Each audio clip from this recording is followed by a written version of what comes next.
to let you know, I shared your sermon with Maddie. I'm going to get her all of the scriptures. I wrote them down, but I have to find my notebook because I went over it again with Emily the next day.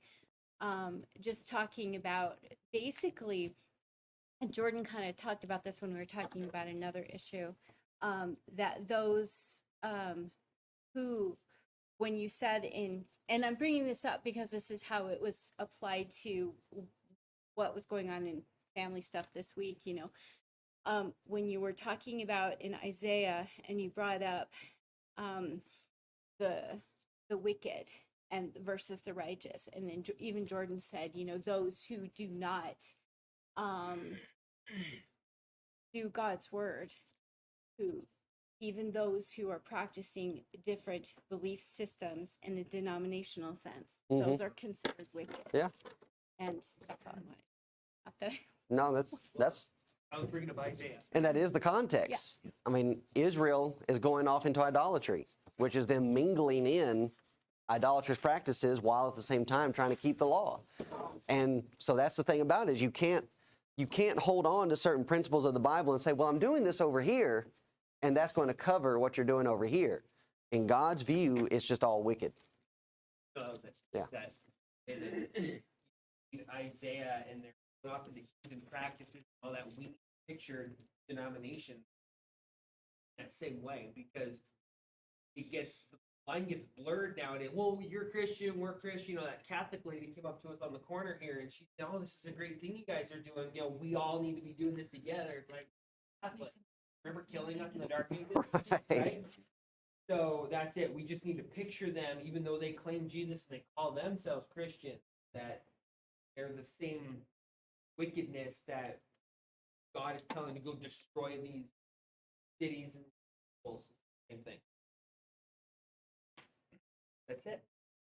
Okay. Well, I like that. I like that you're taking the information and using it throughout the week, making application in other places. That's very encouraging. I like that a lot. So Matthew 5:10.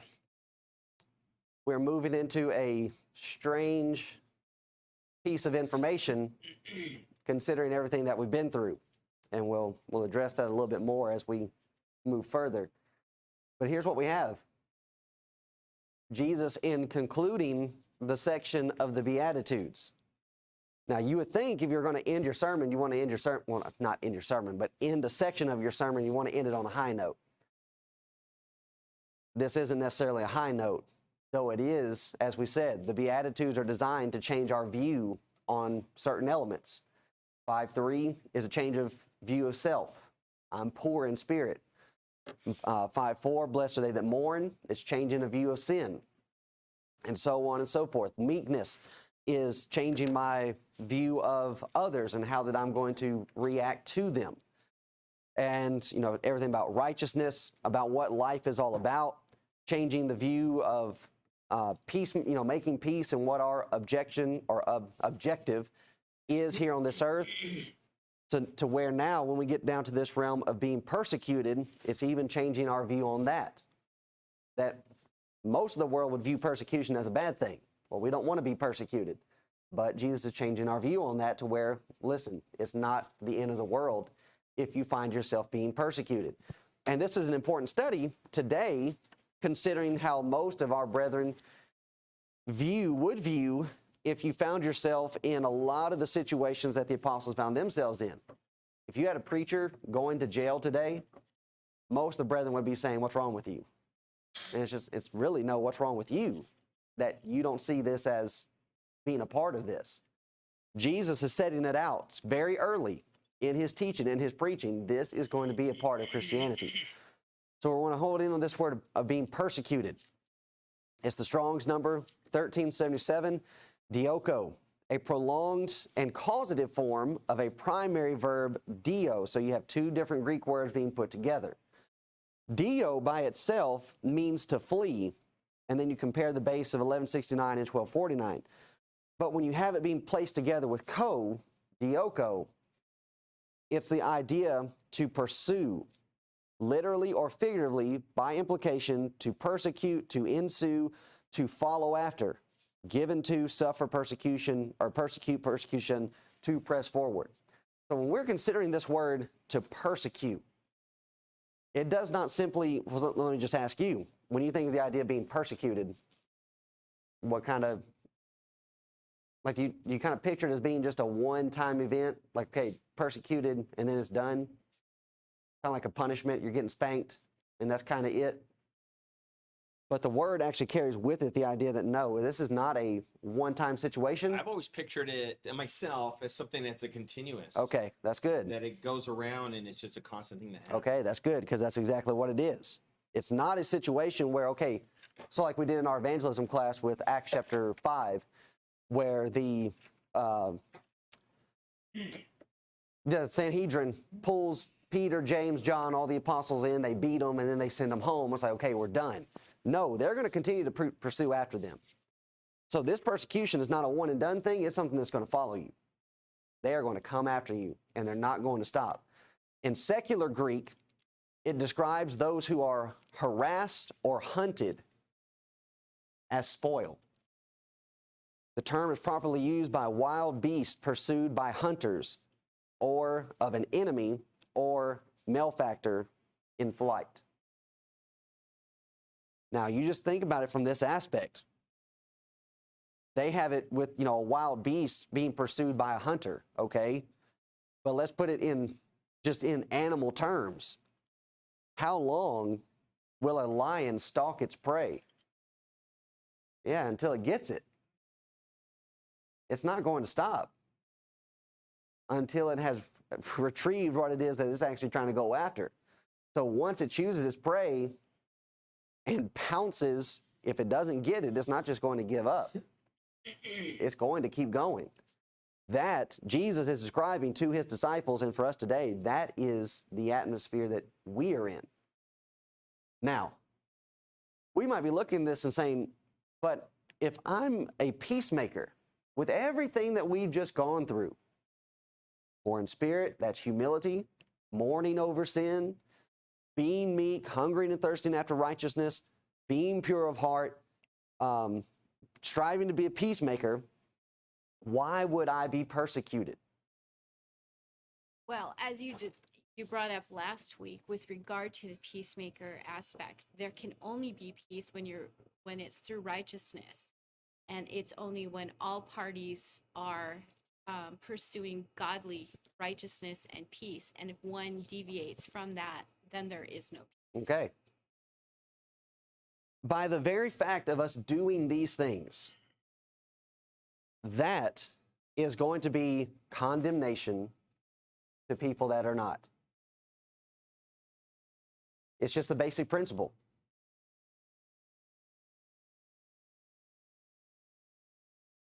That when we are considering what it is that we're striving after, and the very thing that we're being persecuted for, Jesus says, we are being persecuted not just because people are simply hating on us for the fact of hating us, but we are being persecuted for or on the part of, for the sake of righteousness.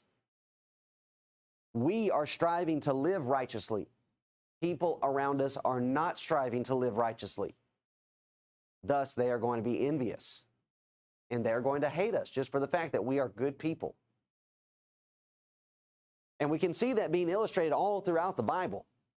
Joseph and his brothers, why did they do to him what they did? Jealousy and envy. Jealousy and envy. Why did Cain kill his brother? Same thing. The Hebrew writer tells us, Cain slew his brother because Abel's deeds were righteous. He was doing what God said. And instead of people, and that's what God says to Cain. Well, Cain, if you do well, won't you be accepted? Why are you angry? Just do what's asked of you, and everything will be fine. Instead of doing what God says, they would rather take it out on us. As if removing us from the picture makes what they are doing any better, or somehow magically makes it right. So it's because we are righteous and they are not. Now you think about this. Here's Jesus presenting this information. And is this not the very same way that they treated Jesus? I mean, you just think about it. Why would they treat Jesus the way they did? He's practicing all of these things. He never did any harm to anybody. He only did good to people. John chapter 3, verse 19, here's the reason why. And this is the condemnation. That light is come into the world. And notice this, the contrast. And men loved darkness rather than light, because their deeds were evil. So just by us going through and living the way that Jesus says that we are supposed to live, it brings shame and reproach on those people that are living wickedly. To where what Jesus is presenting with these Beatitudes, and he's going to further illustrate, he's really going to drive the point home with verses 13 through 16, which we're going to discuss in our sermon, that we have an extra piece of ammunition in our arsenal when it comes to helping people to obey the gospel. And it's not just by giving them book, chapter, and verse, but it's by an illustration of our living. Some time ago, it floated around the brotherhood, and they all had on their marquees that you may be the only Bible that a person reads today. Well, there's some truth to that. And that's what Jesus is presenting here. To where a big key of what is going to help us to convert people over to the truth and righteous living, even in the face of this. Now, you would think that this would be something that would keep people away. But if you find a person that actually has just real conviction, this is actually going to draw them to the truth. Actually, I would say that a lot of the times when I have spoken, I've heard this from people, they've said it to me directly, that I'm a better person than those people who confess to be Christians. So it is true. People watch to see if your actions will match up to whatever you're professing that comes out of the Bible. Yep. And I think that is a huge thing. It's more active than whatever you can say, because people just watch your actions and match those up. We had a young lady in Virginia. She obeyed the gospel, and at the time, she was working at a restaurant. And she told us, she said, some of the worst people to come in to the restaurant to have to serve is the Sunday after church crowd. They're just obnoxious. They're rude. And then, they don't appreciate what it is that you're doing, the fact that you are there serving them. But they come in, they come in with their Sunday best. A lot of the women come with their big fancy hats, and they're all matching. And so it's just like we're saying that Jesus is presenting to the Pharisees. Okay, on the outside, you look good. But what's going on the inside? You're just rotten. It has to be in and out. It can't just be skin deep. And that's the reason why Jesus is going through all of this. Now, what he's going through is book, chapter, and verse. This is all biblical stuff. But here we have being illustrated. This biblical stuff is supposed to change how we act. It's supposed to change our behavior. And so just to Jamie's point, you have all these people, they go to church, but nothing changes about how they act. And then we come along, and we are practicing these things. And we are still practicing these things in the midst of having people persecute us. Now, of course, persecution today is not like what it was during this time frame. Most of the time, it's just them going to be talking bad about us, trying to run us down. That's the way it felt with our brethren. Yeah. Wherever in churches. Yeah. Yeah. And then for individuals to see, well, hey, you're holding true to this while everybody else is trying to get you to change. What's with this? It's just truth. Why do we leave it? Why would we depart from it? Why would we try to leave the light to go off into darkness? Verse 20, for everyone that doth evil hateth the light, neither cometh to the light, lest his deeds should be, now here it is, should be reproved, corrected. And that's what people are not wanting to have to go through. They're not wanting to have to go through and be corrected. But that's what the light does. The light shines, and thus we know what evil is, what wickedness is. And the design of light is to remove darkness. Righteousness is in the process or in the business of rebuking sin. So our very actions, as we said, we don't have to take them to the Bible per se. Just by the fact that we are living the way the Bible says we're supposed to live, it brings condemnation on them. Because they realize, I should be living that way. And I'm not. So, because of this, they will end up being hostile towards us. Now, this shows us that we are in an atmosphere where these characteristics are hard to grow. It will be difficult to develop these because the majority is going to be around us and they're going to be trying to beat it back. But we have to continue to try to push through. The world is hostile towards righteousness and to these attitudes. But this is also showing that these attitudes, these characteristics will not simply come up by accident. You're not just going to trip over into the Beatitudes and all of a sudden I'm meek, I'm poor in spirit. It's just like what you guys were discussing at the beginning of class. Finding ways to make application. Finding ways to put these things into practice and to make them to be able to fit. It takes thought and it takes work for these to be able to grow. Now, continuing on to verse 11. He says, blessed are ye when men shall revile you, persecute you, shall say all manner of evil against you falsely, for my sake. What we've been looking at up to this point, verses 3 through 9, is the process. Going through the process of the Beatitudes. Now what we're looking at with verses 10 and 11 is the price. Here is the cost to be a Christian. Now, so here's the other side of this. As we're looking at Matthew 10 and 11, and we're looking at the idea of being persecuted and being reviled, does this mean everybody's going to hate us? No, it doesn't. So let's make sure that we're looking at this fair and balanced. The majority are going to hate us. But there are going to be plenty of people out there that are going to appreciate what it is that we're trying to do.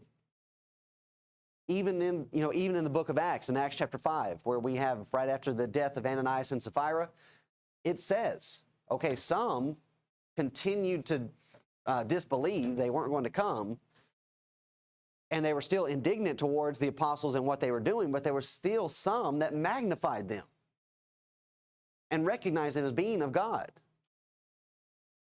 So it's not a set situation where just everybody's going to be opposed to us. There are going to be some people that are going to really appreciate us, even though they're not going to come out and be with us.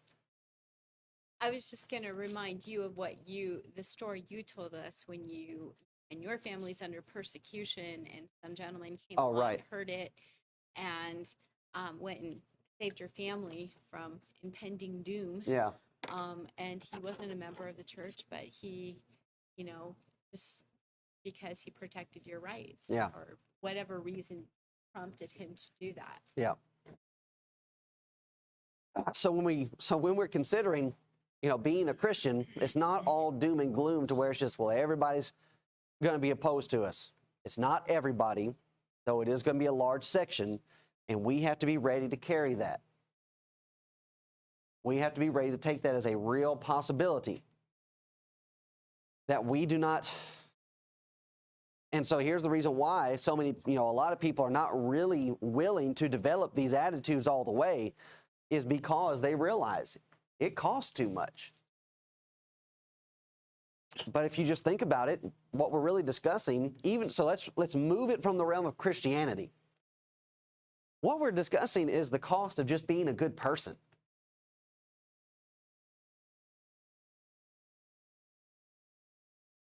And that's the thing about it, is anybody can pick up the Bible, read Matthew 5, 3 through 9, and learn about these things, never obey the gospel, and they can practice them and be a good person.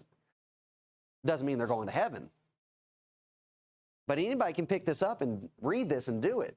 And guess what? The same type of hatred will be brought on that person as it would be brought on us. Why? Because this is just what happens to good people. You're going to stand up for right, truth, justice, the American way. You're going to have enemies. That's Superman, by the way. If you didn't remember, that's his slogan or his catchphrase in the comics. People are just going to despise that. And why? So it's childish, but it's real. You take a person, let's go back to our school days, maybe not so much yours, but let's go back to our school days. And what would children be saying about their, a fellow classmate, another child, and they are practicing all of these things, and they're just being a good student. All right. You start ridiculing. I mean, really? You're ridiculing me for being a good student? Teacher's pet, goody two-shoes, all these type of things. It's just like... Something now that you say that. I'm trying to remember what it was, a square? Yeah, there you go. Yeah. Yeah, just being a square, but you're aging yourself there. What's that song called, that Adam Ant or whatever his name was? That,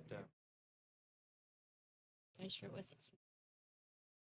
No, it was something about goody two-shoes. It's something about being square. Not that one. Oh. It wasn't that one, but I remember people were saying that at me because I was always trying to... Don't drink, don't smoke. Yeah, that one. That don't drink, don't smoke song. What you gonna do? Anyway, they were using that against me because I would never drink or smoke. Okay, so you see? And they were always calling me those names. That's it. Now, we look at that and we're saying, well, that's childish, but that's where they're getting that. Well, not just from Satan, but they're getting it from their parents. They're hearing their parents talk about living righteously. And here's this person that follows all the rules, and man, what a square he is, or how lame. And that gets bred in. Peer pressure never stops just because you grow up. And so even as children, we try to ridicule these people that are doing these good things. Why? Because they're not doing the good things, and they don't get the benefits that these children get for being good students. And so it goes right back to Cain. Well, if you did what we're doing, you get these benefits too. So it's all looping back together with jealousy and envy, and then just them not being willing to actually come and do what they need to do. So here's the persecution. They will revile you. Well, they did that to Jesus. They will persecute you. They did that to Jesus. They shall say all manner of evil against you falsely. They did that to Jesus. And Jesus says, here's the reason why they're doing it, why you're going through it, for my sake, on the behalf of another. So now we need to learn what we're being shown, or what we're being encouraged to do, is we are being warned and encouraged to maintain these attitudes when the road gets rough. That when we are faced with this hostility, we do not lose these characteristics. That in the midst of persecution is when we need these characteristics the most. So as we said, 3 through 9 gives us the process, how to develop these characteristics. 10 through 11 gives us the price to have these characteristics. These attitudes make us to react unusually to mistreatment.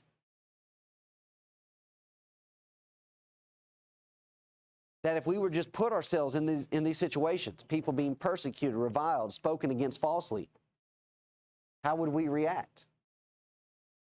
Like we said, all of this is about planning, thinking ahead. How would we react to those things? Now, we know what the natural response is. Jesus is going to deal with it. Well, eye for an eye, tooth for a tooth. Tit for tat. You're going to say something about my mom, I'm going to say something about yours. But that's not what's going on here. You just look at the life of Christ. He was reviled. Did he revile back? No. When they spoke false accusations against him, did he make up false accusations of his own to throw back at them? No. So our reaction is just as strange as these Beatitudes themselves. The world looks at these characteristics and says there's no way that you can get ahead being that way. Well, it depends on what you're trying to get ahead at. But even then, they miss the point. When you take on these characteristics, you're just being a good person, and people want to be around good people. Bad people move into your neighborhood, and it's just like, okay, there goes the neighborhood. A lot of people move if too many bad people come into a neighborhood. So here's what we're doing. All of this is going to lead into being salt and light to guide people towards us. Matthew chapter 5 and verse 12. You're going to be persecuted, reviled, spoken against falsely, all manner of evil said against you for the sake of Christ. And then Jesus says, rejoice. Don't be down in the dumps. Do not get long in the face. Do not start getting depressed. But instead rejoice. Why? Because you know why this is happening. You can just take it to the bank. You can chalk it up. I must be doing something right. For them to react this way to me, I must be doing something right for them to behave this way. Rejoice and be exceeding glad. So not just glad, but exceeding, over the top, pouring over. For great is your reward in heaven, for so persecuted they the prophets which were before you. Now, Jesus has just put his apostles and us in a special class. You just think of some of the famous prophets in the Old Testament. Moses was a prophet, the giver of the law, great leader. Elijah, Elisha, Jeremiah, Zechariah, all those minor prophets. Isaiah. Micah. Yeah. I wasn't going to name him, but. Well, we know you wanted to, so yeah. I said it for you. Thank you. And then Jesus says, you go through this, you're being just like them. It's just like, man, I mean, you want to, in Jewish history, in Jewish life, the prophets are superheroes. I mean, you've got Elijah being taken up to heaven by a whirlwind, riding in a fiery chariot. That's some amazing stuff. And then Jesus says, well, if you're willing to be persecuted, then you're just like them. Wow. So what about being persecuted? All right, it's not pleasurable being persecuted in the moment. But when I realize great is my reward, which is in heaven, if I'm willing to go through this, then yeah, it's going to be worth it. You drop down to verse 43 of chapter 5. Whoops. Here Jesus goes even further with it.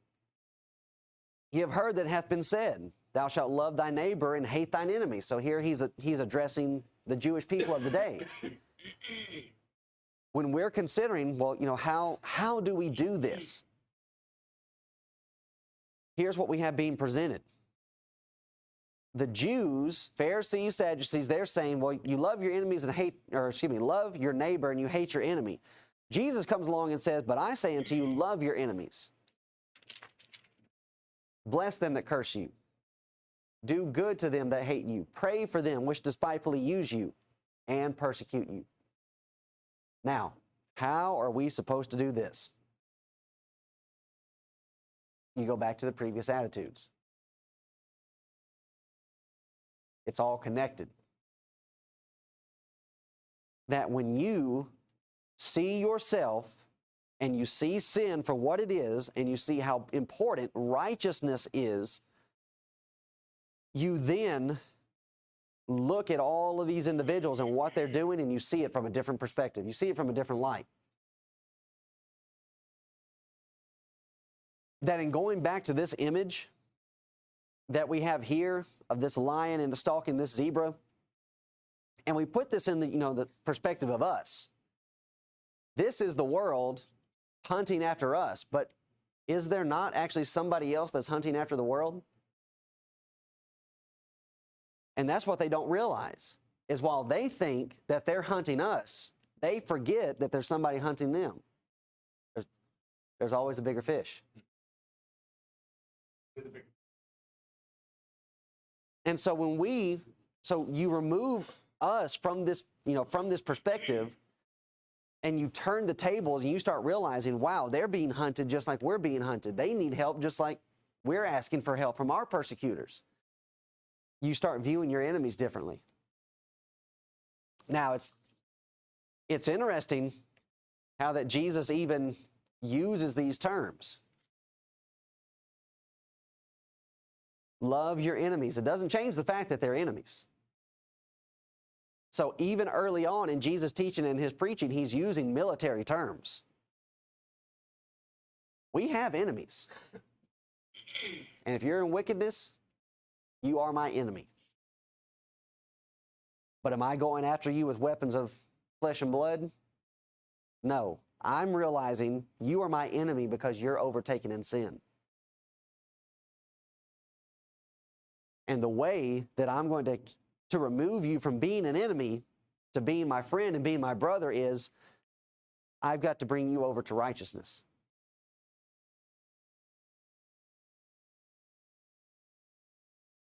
And in realizing that that's what we're trying to do, and so that's why you have in different times Paul speaking about the Jews in different ways, or the different fashions that he does. In Philippians chapter 3, anybody remember how Paul describes the Jews there? Yeah. Nah. In Philippians chapter 3, Are they the ones that helped him? Yes. who is it? Wait, what are you saying? Is that the congregation that helped him? In sending funds? Yes. Yes.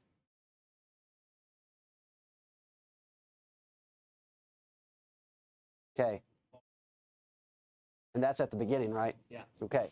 So go ahead and read it again. Beware of the dogs, beware of workers.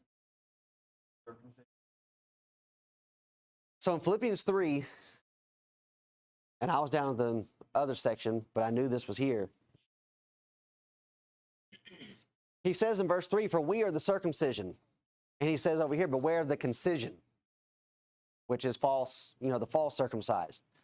But he starts out by saying, beware of dogs, of evil workers. And then he says, for we are the circumcision. So who's he talking about? Christian. Well, yeah. Here, for we are the circumcision is the Christians. So who's the contrast? Sorry. All right. So he's calling the Jews dogs, evil workers. You drop down further in chapter 3 down to verse 18. Notice what he says. Starting in verse 17. Brethren, be followers together of me, and mark them which walk so as ye have us for an ensample. For many walk, of whom I have told you often, and now tell you even weeping, that they are the enemies of the cross of Christ. So this is Paul writing about the Jews in Philippians chapter 3. How does Paul write about the Jews in the book of Romans? And specifically, I don't think it's 12. No, it's not 12. It's 10.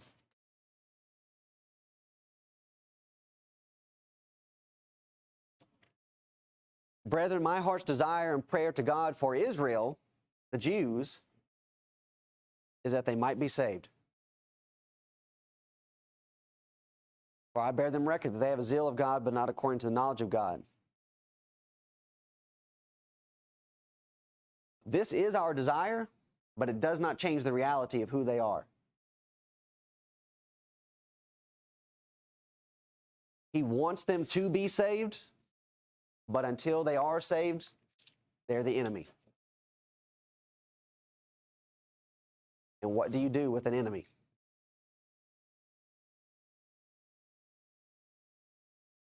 You fight.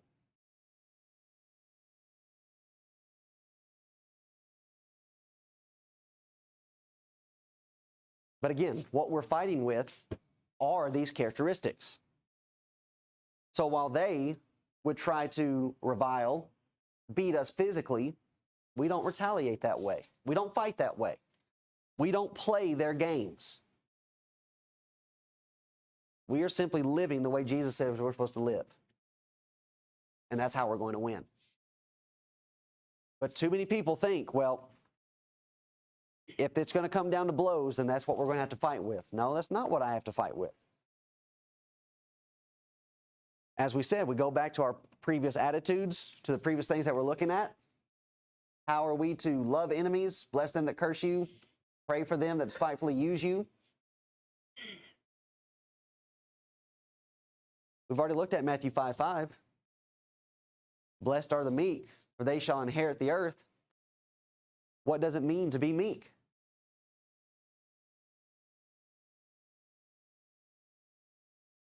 I know, I think we used the word humble, and you said it was more than that. Yeah.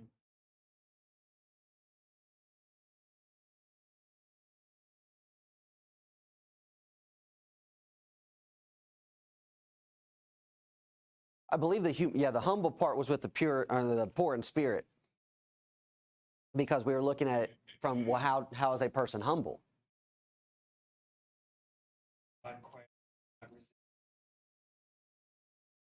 Oh, is that for humility, or is that your meekness? Say it again.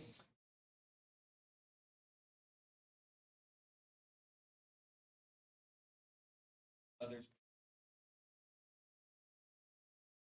problems.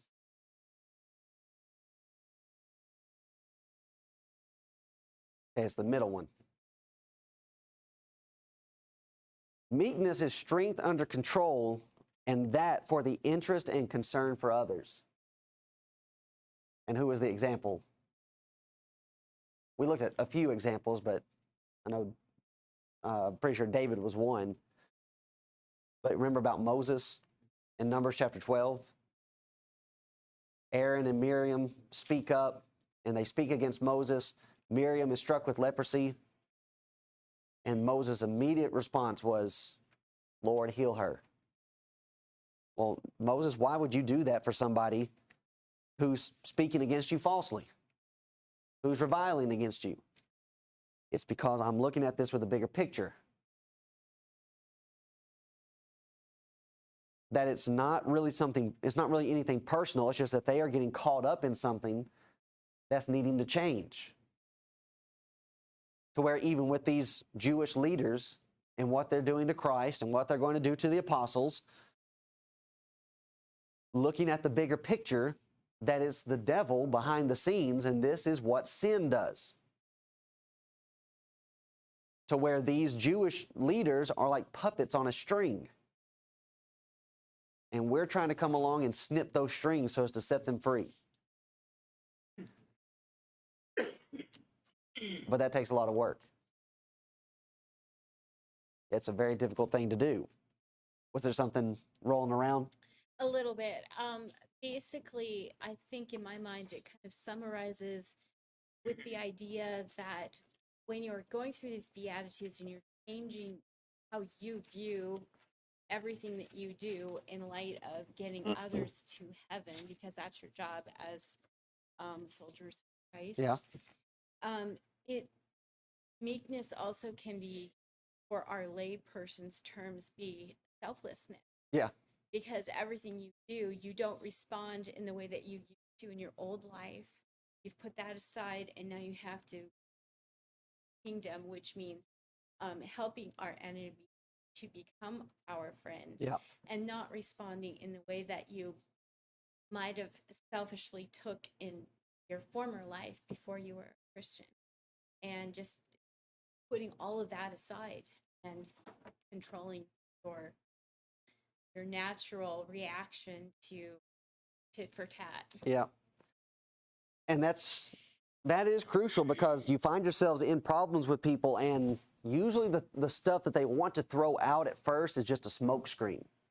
And that's what happened with Aaron and Miriam too. Remember what their first complaint was? Hey, we do as much. Not quite. There's something else before that. Oh, okay.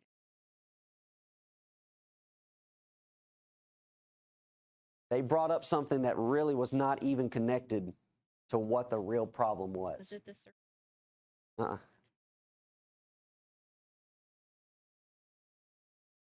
What was the question? What did Aaron and Mary throw out at Moses before they? He didn't write it down. They talked about his wife.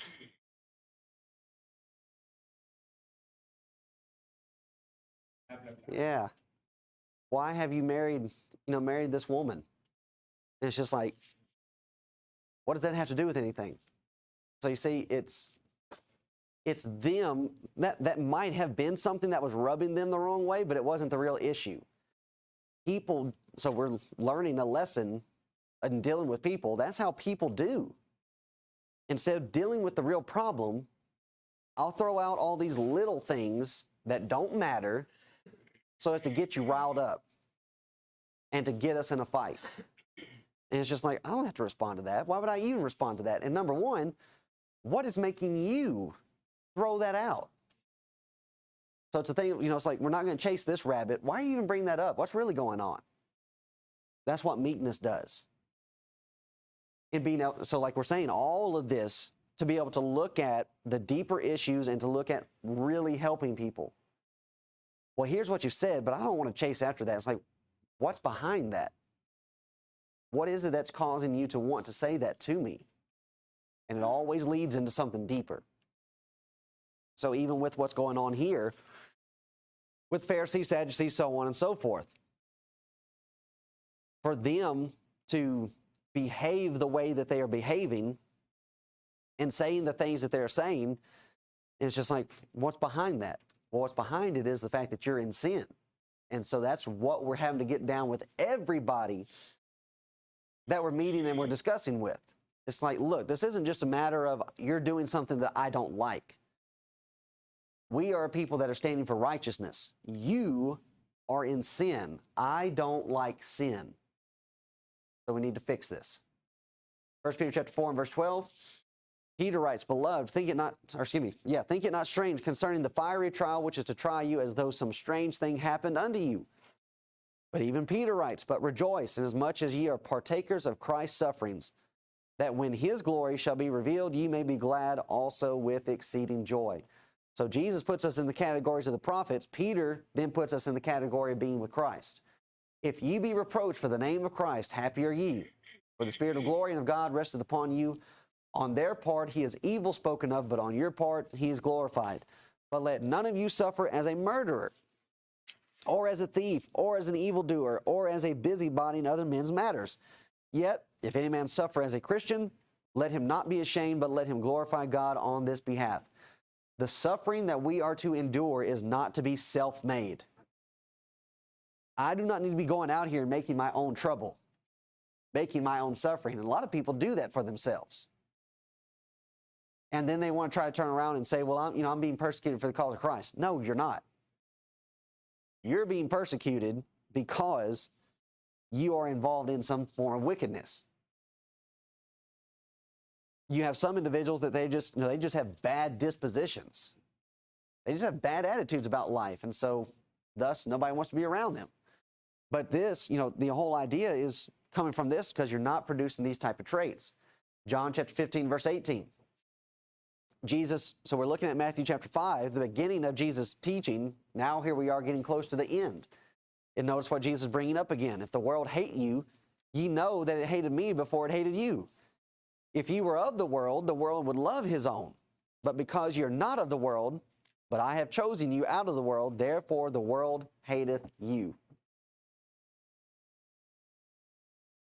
Now, this is what Jesus said it's going to be like. Are we going to be able to change that? No. But you have a lot of brethren that are trying. They are trying to find an alternative way to go about in being a Christian so that the world does not hate them. That's not true Christianity. Now, as we said, we're not just going out here making trouble for ourselves. But it is the reality that there's going to be some type of trouble. John chapter 17, verse 11, he says again, And now I'm no more in the world, but these are in the world, and I come to thee. Holy Father, keep through thine own name those whom thou hast given me, that they may be one as we are. While I was with them in the world, I kept them in thy name. Those that thou gavest me I have kept, and none of them is lost, but the son of perdition, that the scripture might be fulfilled. And now come I to thee, and these things I speak in the world, that they might have my joy fulfilled in themselves. I have given them thy word, and the world hath hated them, because they are not of the world, even as I am not of the world. They hated Christ not because he did anything to harm them, it's just because he didn't fit in. And that he was showing a better way. And that better way would lead people away from the corruption of Judaism and bring them under his system. Have him be the leader. Have him be the guide, to where all of us are taking a back seat. And that's difficult for people's egos. But even Timothy would write, 2 Timothy 2 and verse 10, writing of himself, therefore I endure all things for the elect's sake, that they may also obtain the salvation which is in Christ Jesus with eternal glory. It is a faithful saying, for if we be dead with him, we shall also live with him.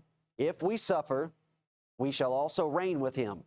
If we deny him, he also will deny us. Jesus' early teaching to the end of his teaching. Now Paul in his letters, 2 Corinthians chapter 4 and verse 17.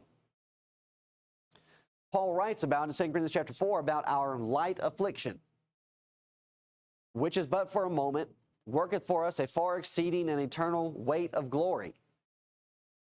Now, when you go back and you read of all the things that Paul is talking about, we are troubled on every side, yet not distressed. We are perplexed, but not in despair. Persecuted, but not forsaken. Cast down, but not destroyed. Always bearing about in the body the dying of the Lord Jesus, that the life also of Jesus might be made manifest in our body. For we which live are always delivered unto death for Jesus' sake, that the life also of Jesus might be made manifest in our mortal flesh. So then death worketh in us, but life in you. And then you go back into chapter 3 and you see all of that was taking place in Paul's life. And then he turns around and says, but you know what? That's a light affliction. When I have the Beatitudes working in my life, then I can say, like Paul, in this type of situation, no matter what we're going through, this is light. It's easy, it's bearable. That when we find ourselves distressed, troubled on every side, we won't throw up our hands and quit.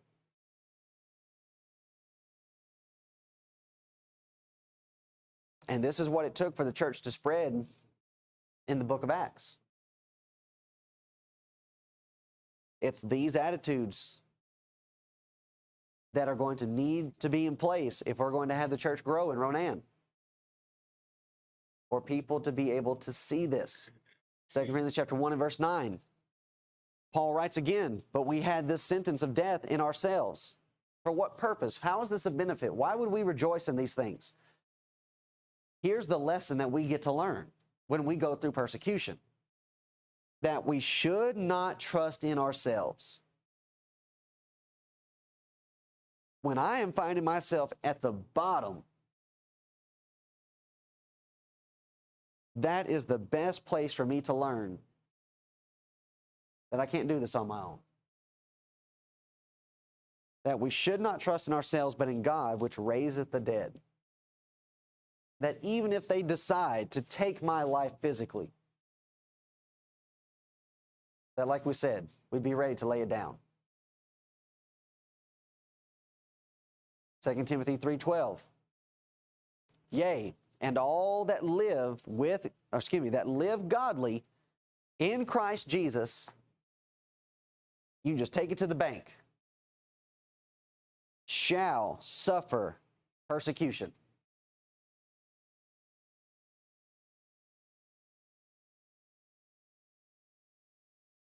And yet we have a large majority of our brethren living in peace.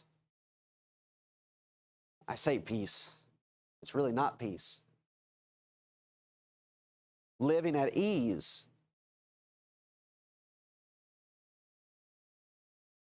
If this is a promise and this is a guarantee, and we're going through and there's not something going on, then we need to take a serious look at ourselves and ask the question of, what are we selling people? What are we trying to give them? Because righteousness is going to be hated.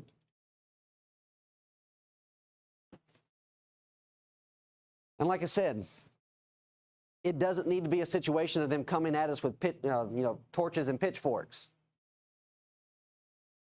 If we are living in a town and there's not some rumor going around about us, if they're not at least talking about us, then something's up. So as we're looking at this, we'll bring this to a close. Persecution is really a blessing in disguise.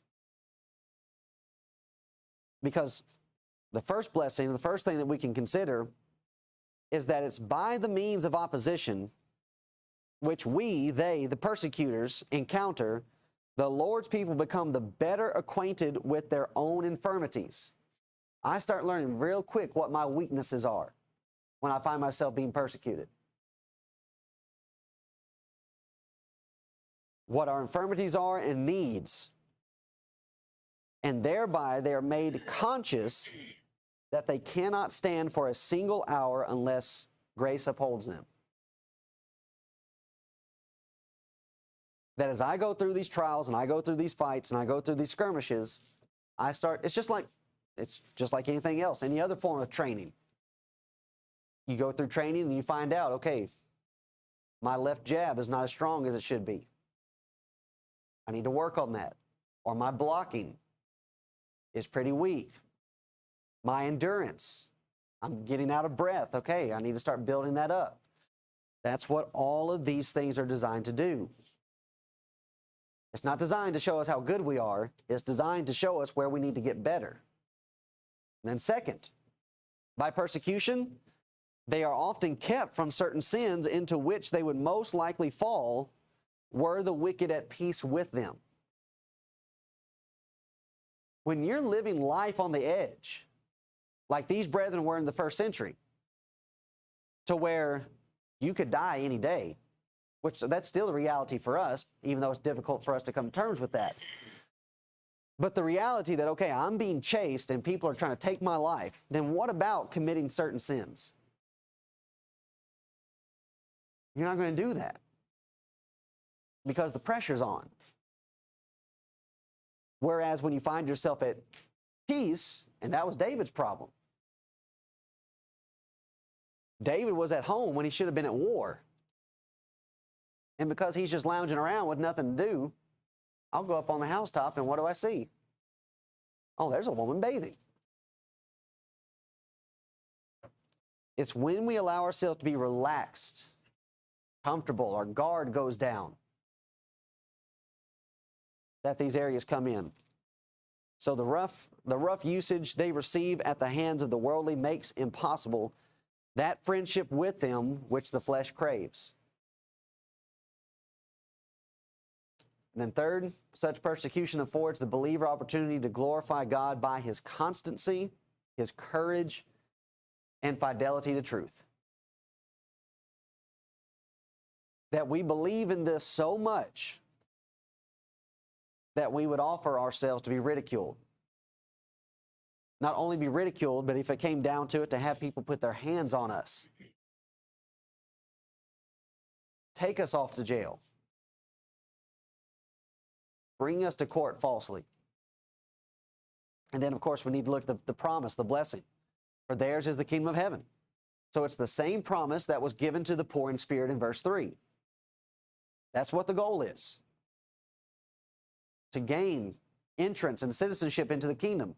Here, this also the same promise is given to the persecuted, those for the sake of righteousness, and those that are suffering social loss. So in the former case, poverty in the sphere of the Spirit obtains the fullest possession. If I'm willing to lose everything here on earth, I'm going to gain everything in eternity. So also here, the same promise is given to temporal loss produced by faithfulness to the cause of righteousness. That I would be willing to lay down my life physically that I can live eternally. I would much rather die like Abel and be righteous than to live like Cain and be wicked.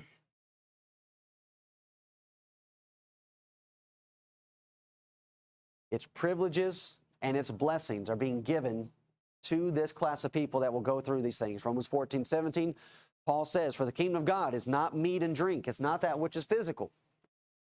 But the kingdom of God is righteousness, peace, joy. That though we may be hated by men and have everything taken from us, the reality is that we are still kings and priests unto God. And that's how the revelation begins. Revelation 1:6, that God, Christ, hath made us kings and priests unto God and his Father. Well, you go through the rest of Revelation, is that how the Christians are living? Is that how they're being treated? As kings and priests? No. They're despised, they're vagabonds, they are being killed, murdered, slain all the day long. But here's the reality. That even though this is how they're going to treat you, this is what you are. What you're about to go through, kings and priests. It'll all be worth it in the end.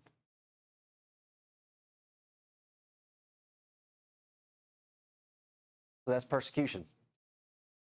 The blessings for it. But as we said, even though this ends the section of the Beatitudes, which is simply the blessed are the so-and-so and here are the promises, what follows through the rest of the chapter, the rest of the sermon, is still connected to those characteristics. And as we said, this is all connected in the grand scheme of things. Matthew chapter 4, how to be fishers of men. How are we to do that effectively?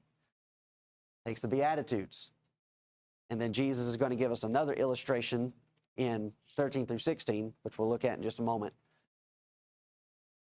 of how this is to be implemented.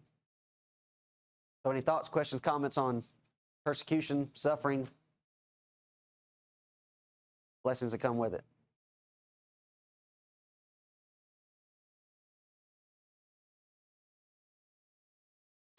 Well, all right. I appreciate the comments that were made during our study. So if there's nothing else, then we'll take a short break, swap some things over, and get into our worship assembly.